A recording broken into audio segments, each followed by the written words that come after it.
C'est l'heure de vous actualiser sur votre chaîne Web Info Télévision. Mesdames et messieurs, partout où vous nous suivez, nous vous disons bonjour et bienvenue. La Cour constitutionnelle a rejeté les recours de Constant Moutamba. Réunie en audience publique ce vendredi 19 décembre 2025, la haute juridiction a examiné deux requêtes introduites par l'ancien ministre de la Justice dans le cadre du contrôle des constitutionnalités. Si les dossiers ont été jugés recevables sur la forme, la Cour estime qu'aucune violation de la Constitution n'a été établie. Les deux recours ont donc été rejetés sur les fonds. Suivez ici le président de la Cour constitutionnelle qui donne les précisions. La Cour constitutionnelle, siégeant en matière de contrôle de constitutionnalité, après avis du procureur général, se déclare compétente et déclare la requête recevable mais non fondée. Dit conforme à la Constitution, les résolutions numéro 002 du 29 mai 2025 et numéro 004 du 15 juin 2025 de l'Assemblée nationale portant respectivement autorisation de l'instruction et autorisation des poursuites à charge de M. Constant Moutamba Tungunga, dit qu'il n'y a pas lieu à paiement des frais d'instance. Dit en outre que le présent arrêt sera signifié au requérant, au président de la République, au président de l'Assemblée nationale, au président du Sénat ainsi qu'à la première ministre. Dit qu'il sera publié au journal officiel de la République démocratique du Congo ainsi qu'au bulletin des arrêts de la Cour constitutionnelle. La Cour a ainsi délibéré et statué en son audience publique de ce jour à laquelle a siégé la présente composition. La Cour constitutionnelle, siégeant en matière de contrôle de constitutionnalité, après avis du procureur général, se déclare compétente et déclare la requête recevable mais non fondée. Dit conforme à la Constitution, les résolutions numéro 002 du 29 mai 2025 et numéro 004 du 15 juin 2025 de l'Assemblée nationale portant respectivement autorisation de l'instruction et autorisation des poursuites à charge de M. Constant Moutamba Tungunga, dit qu'il n'y a pas lieu à paiement des frais d'instance. Dit en outre que le présent arrêt sera signifié au requérant, au président de la République, au président de l'Assemblée nationale, au président du Sénat ainsi qu'à la première ministre. Dit qu'il sera publié au journal officiel de la République démocratique du Congo ainsi qu'au bulletin des arrêts de la Cour constitutionnelle. La Cour a ainsi délibéré et statué en son audience publique de ce jour à laquelle a siégé la présente commission. À l'Assemblée nationale, plusieurs ministres auditionnés par la Commission Défense et Sécurité. Jeudi 18 décembre 2025, le ministre de Mines et le ministre de Défense ont été entendus par la Commission Défense et Sécurité de l'Assemblée nationale. Ils ont répondu aux questions des députés sur les enjeux liés à leurs départements respectifs. Suivez ce reportage. Série d'auditions ce jeudi 18 décembre 2025 par la Commission permanente Défense et Sécurité de l'Assemblée nationale, que chapeautent les députés nationaux Ribens Mikindo. En effet, deux membres du gouvernement Judith Suminwa Tuluka ont été conviés à répondre sur des questions spécifiques liées à leur secteur soulevées par les honorables députés nationaux lors de la plénière. Le premier à être auditionné dans la journée, c'est le ministre de Mines sur la question relative à la sécurité des sites miniers à travers le pays. Car l'insécurité est due généralement par l'exploitation illégale de minerais. Face aux questions pertinentes soulevées par les élus du peuple, Louis Watum Kabamba a sollicité un report de 48 heures afin de bien préparer les éléments des réponses. Face au regain de violence qui sévit dans la partie orientale de la République démocratique du Congo, plus particulièrement dans les provinces de Nord Kivu et Sud Kivu, où de massacres sont perpétrés par l'armée rwandaise avec ses supplétifs de l'AFC 123, les députés nationaux ont voulu s'assurer sur la régularité de paiement de la prime spéciale de militaires. C'est dans ce cadre qu'ils ont invité le ministre de Finances Doudou Fouambali Koundé pour l'auditionner. À en croire le premier vice-président de la dite commission, l'honorable Karlin Zanzou, le ministre a répondu à toutes les préoccupations soulevées par les élus du peuple lors de cette audition qui s'est déroulée à huis clos. Et les conclusions de ce rapport sont réservées à la plénière conformément au règlement intérieur qui régit l'Assemblée nationale. Les députés nationaux membres de la Commission en défense et sécurité n'ont pas de repos pendant cette période de vacances parlementaires Il compte poursuivre avec d'autres auditions ce samedi avec le vice-premier ministre, ministre de la fonction publique, Jean-Pierre Liaou. Ce vendredi 19 décembre, l'Union sacrée de la nation ICN, plateforme politique soutenant le président Félix Tshisekedi, a organisé un rassemblement pacifique à Kinshasa. La marche partie de la station-service Koidro à Limete a pris fin au palais du peuple. Les manifestants demandent le respect strict de la résolution 2773 qui exige le retrait du Rwanda du territoire congolais et la fin du soutien au groupe armé FC123. Parmi les personnalités présentes figurent André Mbata, secrétaire permanent de l'ICN, Sylvain Mutombo et Deo Bizibou. Les drapeaux des États-Unis, médiateurs de l'accord RDC-Rwanda signé le 4 décembre à Washington, ainsi que ceux de plusieurs partis politiques alliés étaient visibles tout au long du parcours. En mission d'itinérance à Kinshasa, le vice-premier ministre de l'Intérieur, Jacquemain Chabani, a présidé une réunion élargie du comité provincial de sécurité en présence des autorités locales et des chefs de quartier. Objectif, analyser des causes de sécurité et définir des mesures concrètes pour garantir une fin d'année paisible. Le vice-premier ministre insiste sur l'importance de la gouvernance et des proximités. Plus de détails dans ce reportage.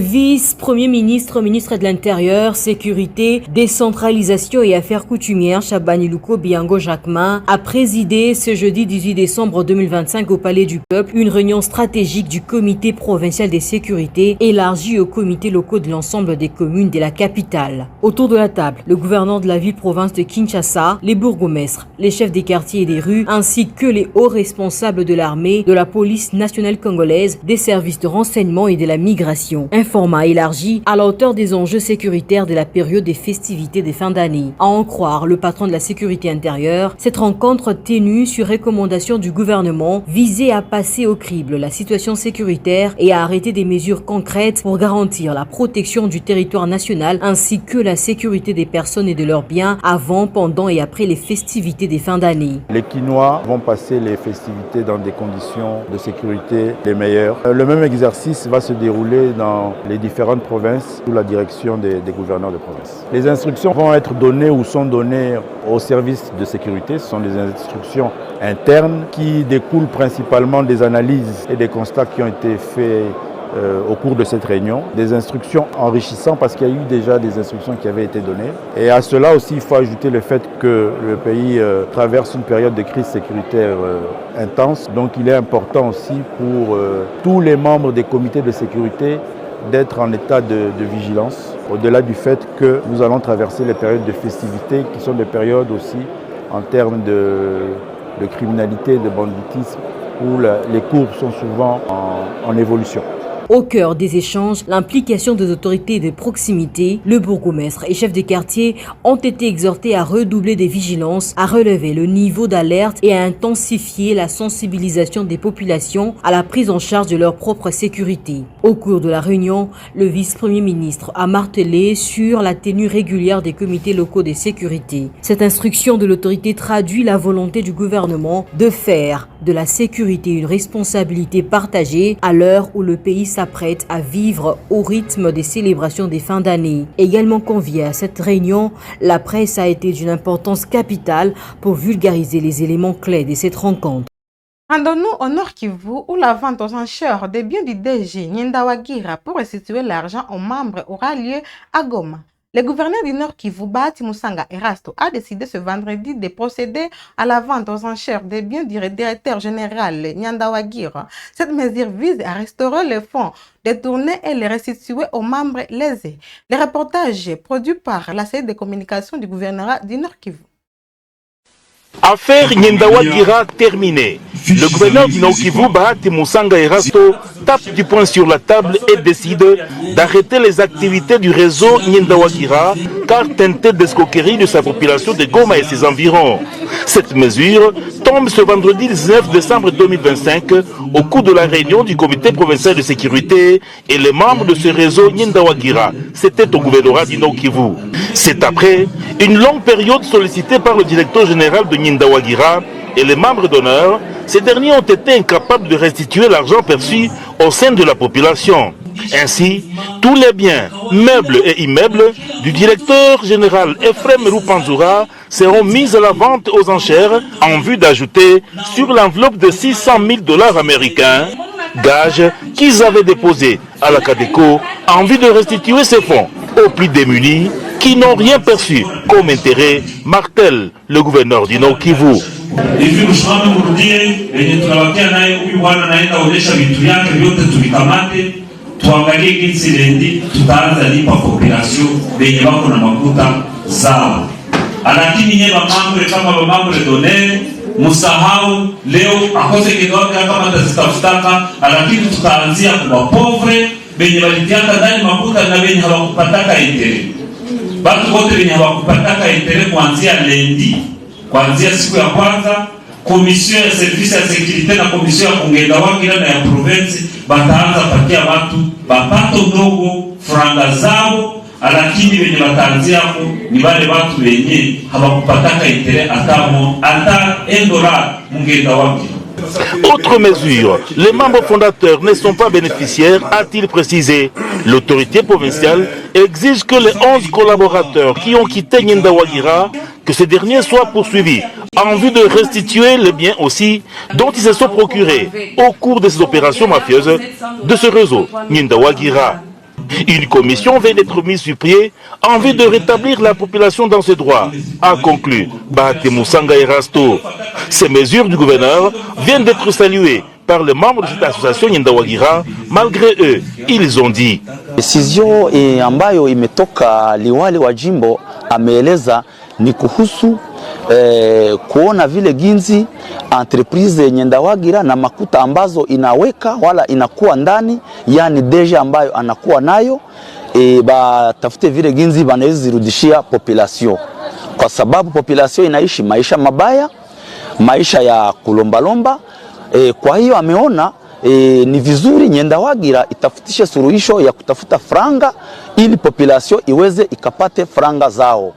Decision ambayo imekamatika inaonekana wale DG, vitu vya DG na wale wote waliotumika naye kwa wakati uliopita, wale 11 personnes, vitu vyao vitakamatiwa juu ya kuangalia gisi ya kurudishia bale wa membre simple makuta yabo. Desio inatoka ndani ni ya kusema kama wanaweza kamata mali ya DG kisha bayujishe walipe wa membre ya rezo.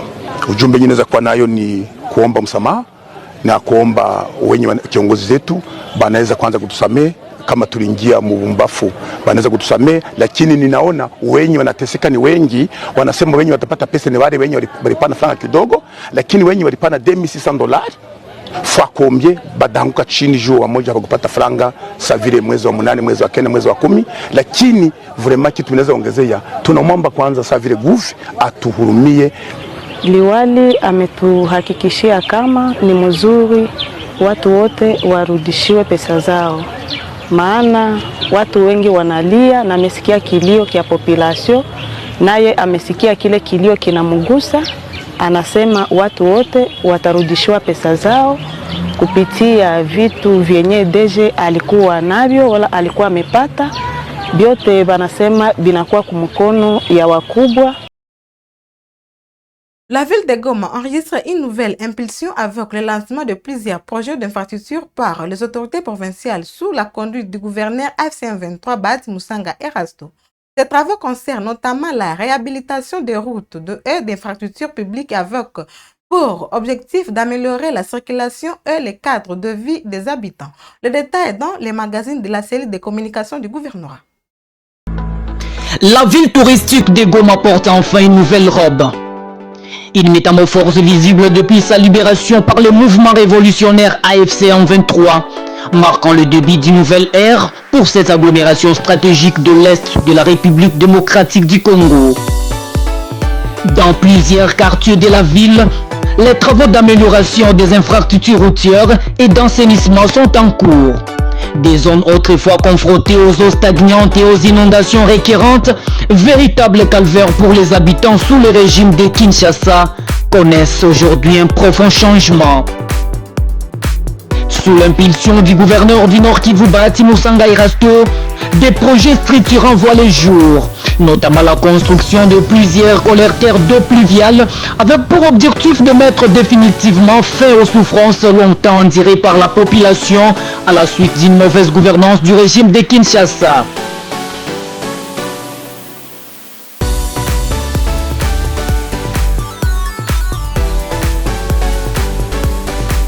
Nous sommes à la station Simba dans les quartiers d'Ocho.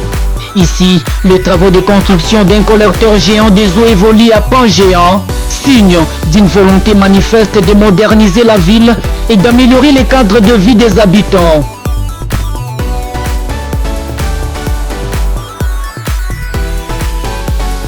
Sur place, les habitants affichent un large sourire. Ils saluent unanimement l'initiative du gouverneur Bati Musanga Erasto et lui expriment leur reconnaissance pour ses actions concrètes en faveur du développement de la province.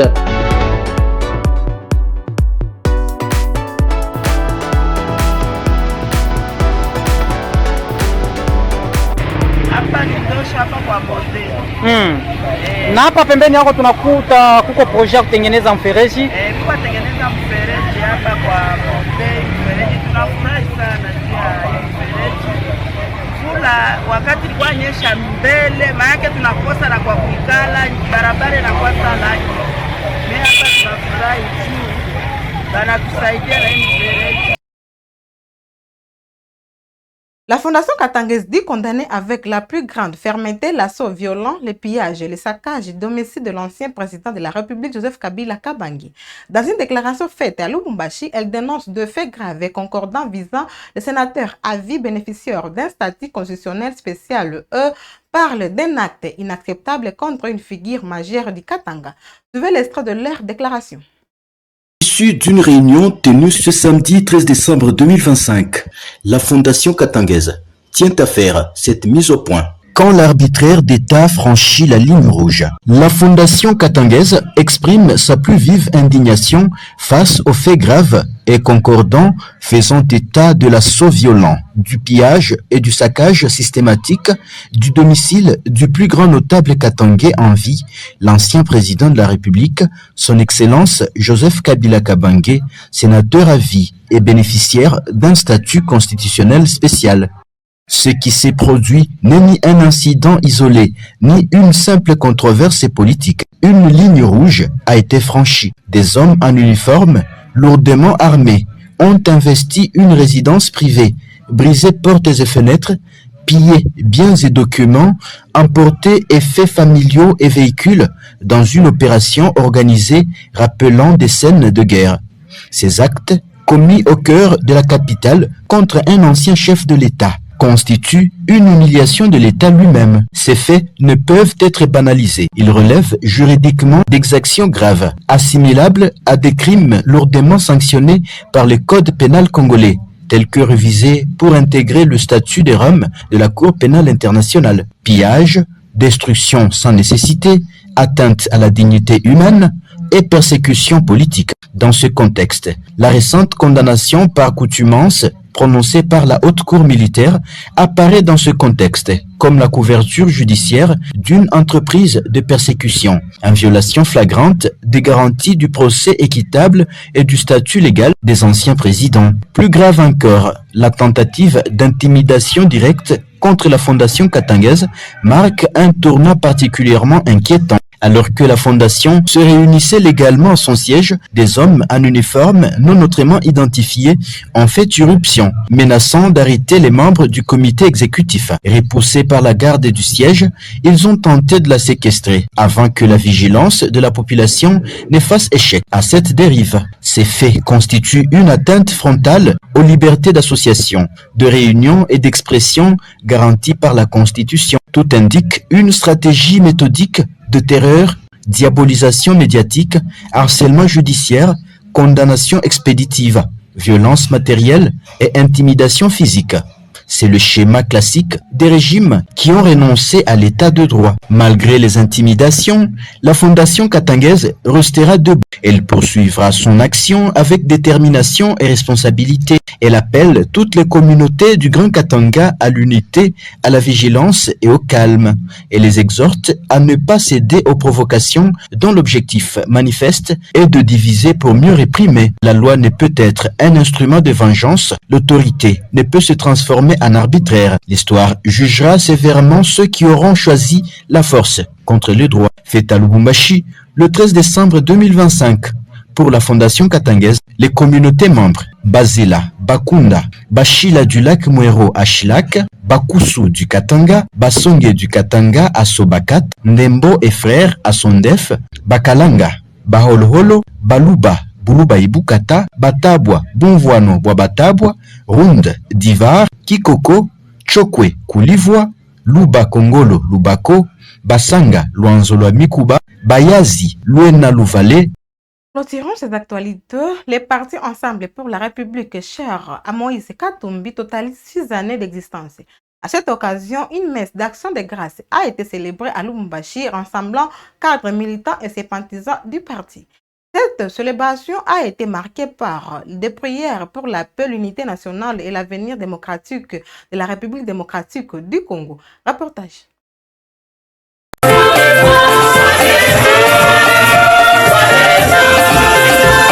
Six ans, jour après jour, Ensemble pour la République, parti cher au président Moïse Katumbi, souffle une nouvelle bougie de son existence. Ce jeudi 18 décembre 2025, une manifestation a vécu dans les chapiteaux du siège de Lubumbashi. Le secrétaire général Dieudonné Bolengentengue et plusieurs membres du bureau politique se sont joints aux fédéraux pour commémorer cette existence. Abbé Yvan Kilongo, célébrant de cette Eucharistie, a tout d'abord appelé l'Assemblée à s'accrocher à la vision de leur leader politique. Vous êtes des enfants du parti Ensemble. Vous avez un père, vous avez un géniteur, vous avez un leader, vous avez un visionnaire. Vous devez marcher donc dans son idéologie, dans son école, dans sa vision et dans sa politique. Nous avons sur le plan politique, alionyesha mapendo, alionyesha intérêt na attention ya kusaidia wakongomani wa maprovinsi yote ya muinchi yetu. Tunapenda kumupikia aksanti, tunapenda kumuombea na tunapenda kumuencourager. Ensemble pour la République demeure une véritable force politique de lutte contre les antivaleurs, l'injustice et le détournement. Cette famille politique du chairman est organisée avec un projet de société concret. Vous êtes un parti politique phare au niveau de la République démocratique du Congo. On vous respecte au Congo, on vous respecte en Afrique, on doit vous respecter même à l'international parce que vous êtes très bien organisé. C'est le 6e anniversaire du parti. Je découvre que le parti Ensemble pour la République, c'est un très grand parti dans notre pays. Kwa sababu mko na imani na matumaini, siku ya kucheka itakuwako.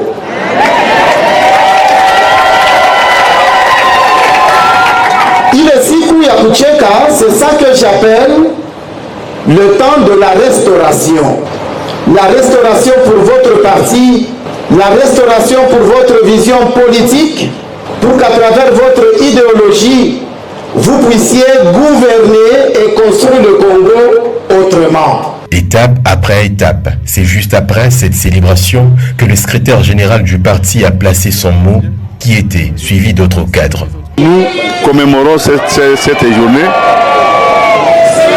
dans une situation sans notre président. Voilà. C'est la deuxième fois que nous commémorons cet anniversaire en l'absence de notre président qui est forcé à l'exil par une gestion des affaires publiques qui est basée sur l'arbitraire, qui s'est fait au mépris de la Constitution et des lois de la République. C'est pour cela qu'aujourd'hui nous ne faisons même pas de discours. Nous avons, après le message du prêtre qui nous a prêché, nous voulons inviter les hauts cadres, les cadres et les membres de notre parti à méditer la situation que nous connaissons. Notre pays ne va pas dans la bonne direction. Les choses vont mal. C'est l'anniversaire de notre parti, Ensemble pour la République, 6 ans. Un enfant de 6 ans, il est censé être en 2e année primaire. Mais Ensemble pour la République s'est distingué parce que nous sommes allés aux élections en étant à l'âge de ne pas encore aller à l'école primaire. On a atteint les seuils d'éligibilité, on a atteint les seuils électoraux, on a gagné les élections à tous les niveaux, au niveau municipal, au niveau provincial, au niveau national, même au niveau présidentiel. Même si le pays est ce qu'il est aujourd'hui, mais tout le peuple congolais sait à qui il avait placé confiance en 2023. C'est une journée spéciale, d'abord pour la commémoration de notre 6e anniversaire. C'est un long chemin déjà, c'est-à-dire qu'il faut multiplier 365 jours, multiplié par 6, ça fait un bon nombre de chemins où nous avons traversé beaucoup d'épreuves et avec Dieu, nous avons su nous relever. Vous en avez la preuve, on résiste. C'est tout ce que je peux dire, on résiste. Notre président n'est pas là, mais on existe. C'est la preuve qu'on est en bonne santé. Leo tunakuja hapa kucelebre fete yetu ya anniversaire Ensemble pour la République. Tuna totalisé 6 ans. Naona chama inakomala. Un jour spécial, autant de mots encore à l'endroit du président Moïse Katumbi. Nous les connaissons, c'est quelqu'un qui a toujours été animé de cet esprit-là de bravoure. C'est par cet élément que nous clôturons ces actualités. N'oubliez pas de vous abonner, de cliquer sur la cloche et les notifications pour ne rien manquer sur Web Info Télévision. Portez-vous bien.